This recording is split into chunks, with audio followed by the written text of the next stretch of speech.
Assalamualaikum warahmatullahi wabarakatuh. Welcome back to my YouTube channel. Jangan lupa subscribe dan nyalakan lonceng notifikasi agar tidak ketinggalan informasi terbaru dari channel YouTube saya. Halo pejuang CPNS ya. Perlu teman-teman ketahui bahwa Permenpan RB yang terbaru tentang kisi-kisi materi CPNS yang terbaru ini sudah keluar, yaitu di Permenpan RB nomor 27 tahun 2021 tentang pengadaan pegawai negeri sipil. Oke, kita langsung lanjut aja. Kira-kira materi apa saja sih yang harus kita pelajari dan harus kita perbanyak latihan soal. Nah, secara umum garis besar ya masih sama, yaitu di TWK, TIU, TKP. Lalu kita ulas satu persatu. Di TWK atau tes wawasan kebangsaan, kira-kira submateri apa saja yang akan masuk pada saat tes SKD atau perlu teman-teman telaah lebih lanjut ya. Nah, yang pertama yaitu nasionalisme. Nah, pada nasionalisme teman-teman pelajari materi-materi, pokoknya pelajar aja ya tentang nasionalisme ya, cita-cita bangsa Indonesia, tujuannya, lalu bagaimana cara-cara mempertahankan identitas nasional. Perlu teman-teman ketahui, seperti contoh pada tahun kemarin ada yang dapat misalkan menggunakan produk-produk dalam negeri. Nah, itu juga termasuk pada nasionalisme. Lalu submateri yang kedua yaitu integritas. Nah, pada integritas berhubungan dengan konsistensi, komitmen ya, ketangguhan, kejujuran ya dari sikap. Nah, pada integritas ini juga diharapkan terjadinya yaitu tercapai tujuan nasional. Jadi pelajari tentang tujuan nasional, sikap-sikap yang konsisten itu seperti apa, berkomitmen itu ya. Lalu materi selanjutnya di bela negara. Nah, pada bela negara ini masyarakat atau warga negara itu peran aktifnya seperti apa ya pada mempertahankan eksistensi bangsa dan negara. Misalkan ada soal yang memberikan rincian ya, dari nomor 1, 2, 3, dan 4 diberikan keterangan, lalu di soal ditanyakan ini mana yang termasuk pada bela negara 1 dan 3, 1, 4, misalkan seperti itu pertanyaannya ya. Selanjutnya pilar negara. Pada pilar negara seperti yang sudah kita ketahui ada 4, yaitu pada Pancasila, Undang-Undang Dasar Negara Republik Indonesia tahun 1945, Negara Kesatuan Republik Indonesia atau NKRI, dan Bhinneka Tunggal Ika. Jadi pelajari tentang Pancasila, Undang-Undang Dasar ya, UUD 1945, NKRI, dan Bhinneka Tunggal Ika. Nah, yang paling banyak pada tahun kemarin itu di Pancasila, yaitu pada pengamalannya. Jadi TWK sekarang tidak banyak menanyakan tentang hafalan ya. Saya tekankan, TWK yang sekarang tidak, soal-soalnya tidak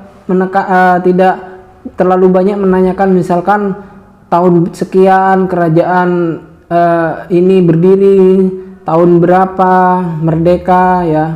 Nah, pertanyaannya sekarang lebih kepada penerapan atau pengamalan di kehidupan kita, termasuk pada Pancasila contohnya.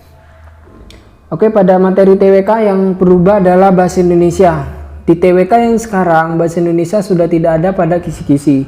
Jadi berbeda dengan tahun-tahun sebelumnya, di mana ada pertanyaan misalkan perbaikan kalimat, perbaikan ejaan, penulisan, ya, pesan moral. Nah, itu sekarang sudah di kisi-kisi tidak ada. Oke, kita lanjut dari TWK ke TIU.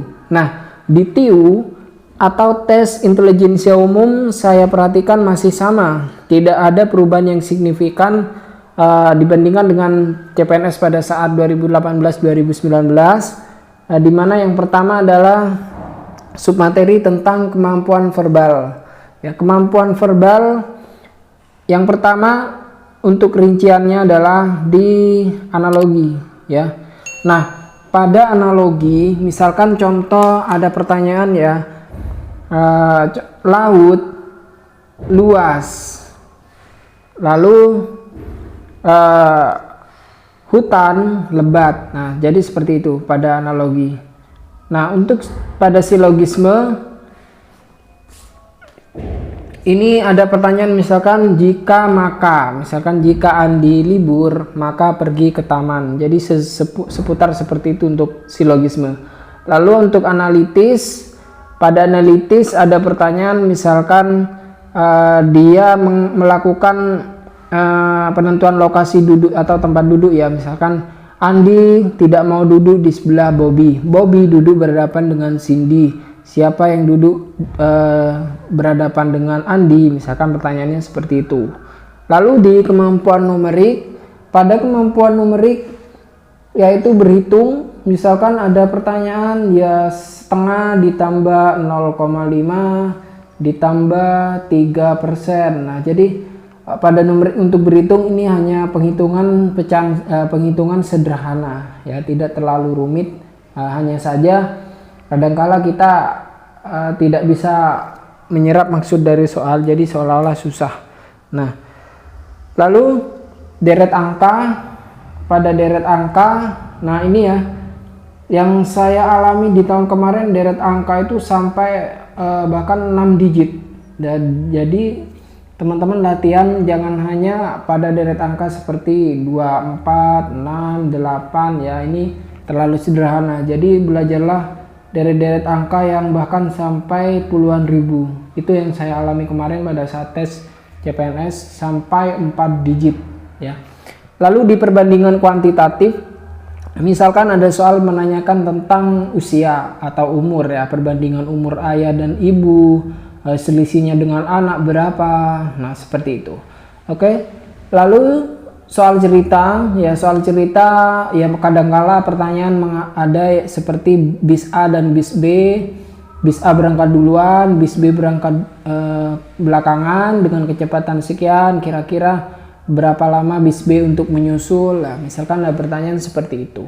Lalu di kemampuan figural, di analogi, pada analogi akan disediakan atau tersedia soal yaitu misalkan gambar ya, ada 4 gambar ya, 3 gambar terlihat, 1 gambar itu yang ada di option. Jadi kita sebentar kita menganalogikan gambar, hubungannya itu apa dengan gambar sebelum-sebelumnya. Lalu untuk figural ketidaksamaan ya, ini kita mencari gambar yang berbeda ya, yang berbeda dari gambar sebelumnya. Lalu untuk serial ini berkelanjutan. Biasanya misalkan pada serial berkelanjutan gambar yang bergeser itu searah jarum jam atau berlawanan dengan jarum jam. Ya, pertanyaannya seputar seperti itu. Lalu untuk TKP ya, pada TKP atau tes karakteristik pribadi ini lebih pada melihat pribadi kita seperti apa. Nah, ini juga ada sedikit ya beberapa perubahan pada submaterinya, yaitu materi yang akan masuk pada tes SKD nanti yaitu pelayanan publik. Nah, pada pelayanan publik teman-teman pelajari bagaimana sih kita misalkan menjadi seorang ASN ya, memberikan suatu pelayanan ya, atau istilahnya servis atau lain-lain lah. Nah, yang efektif lalu bisa memberikan dampak positif yaitu berupa kepuasan misalkan pada klien atau orang yang kita layani, kita sebagai ASN. Nah, teknologi informasi dan komunikasi ini submateri yang kedua. Bagaimana sekarang sudah era 4.0 ya. Nah, jadi teman-teman ASN dituntut untuk menjadi atau memanfaatkan teknologi yang ada dengan sebaiknya. Jadi teman-teman pelajari, misalkan ada pertanyaan clue-nya, kita menyerahkan tugas dalam bentuk tulisan kertas atau paper kepada atasan, atau kita menyerahkan tugas dalam bentuk email yang lebih simpel. Nah, tentu saja poin yang mengirimkan tugas dengan email ya, itu akan mendapatkan poin yang lebih tinggi. Lalu selanjutnya sosial budaya. Nah, di era kemajemukan seperti sekarang ini, di era di tempat kita tinggal di Indonesia yang banyak ya, terdiri dari beberapa macam agama, suku, budaya, kita dituntut untuk mampu beradaptasi dan bekerja secara efektif dengan mereka. Nah, jadi pelajari tentang bagaimana misalkan ada pertanyaan, ada ketua kelas yang budayanya berbeda dengan kita, bagaimana sikap kita, misalkan atau ada kepala ruangan atau kepala kantor kita yang berbeda pendapat dengan kita. Nah, itu bagaimana sikapnya? Nanti akan ada option clue-nya, poin yang tertinggi yang teman-teman pilih. Makanya kita pelajari sosial budaya. Lalu selanjutnya untuk profesionalisme. Nah, pada profesionalisme kita berdasarkan misalkan dengan tugas dan fungsi sesuai dengan jabatan kita ya. Jadi atau sesuai dengan peran kita pada saat di kantor. Seprofesional kita lah untuk bekerja. Jadi pekerjaan yang profesional itu seperti apa, itu pelajari ya. Lalu jejaring kerja ini dimaksudkan kita untuk membangun hubungan kerjasama ya, berbagi informasi atau kolaborasi dengan teman kerja kita. Lalu ya, ini yang perlu saya berikan penekanan ya, yaitu anti radikalisme. Nah, ini merupakan suatu submateri yang baru pada TKP, yaitu misalkan bagaimana kita mengenal ciri-ciri radikalisme ya, bagaimana cara mencegah kita menjadi radikalisme, cara menangani orang yang sudah radikalisme. Nah, misalkan seperti itu. Nah, oke, jadi itu materi yang harus teman-teman pelajari karena akan pasti masuk pada saat tes SKD nanti. Karena ini sudah berdasarkan Permen Pan RB ya, informasi yang sangat resmi, sudah valid. Oke, sekedar pesan dari saya menyampaikan dari Bapak Mario Teguh, yaitu orang yang berhenti belajar akan menjadi pemilik masa lalu, dan orang yang masih terus belajar akan menjadi pemilik masa depan ya. Masa depan Anda sebagai seorang ASN ya, lakukanlah dengan Anda terus belajar. Demikian dari saya. Assalamualaikum warahmatullahi wabarakatuh.